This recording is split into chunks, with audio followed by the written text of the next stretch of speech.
This is Apostle Lance Businge, your marriage and relationships coach.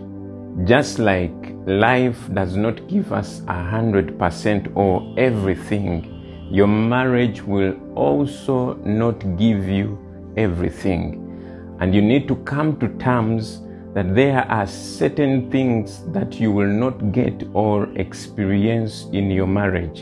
And no matter how much you want them, you're going to learn to teach yourself to forget about them and to learn to live happily without them.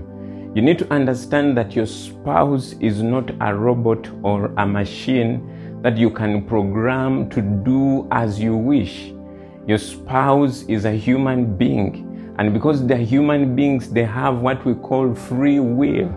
And if you cannot convince them to do things for you freely, then you should not expect them from them, or you should not force them to do them. You also need to understand that just like you are not getting 100% from your marriage, your spouse is also not getting 100% from you.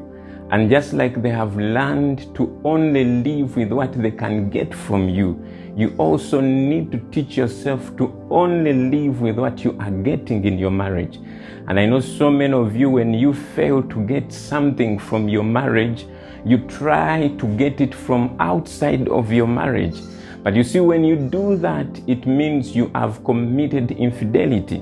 And infidelity is not only sexual, it is also emotional, it is psychological, it's mental. So if you are enjoying a certain friendship or emotional support from another person other than your spouse, then you're committing infidelity. So the trick here is very simple. If you are not getting it from your marriage, do not try to get it elsewhere. Learn to live without it.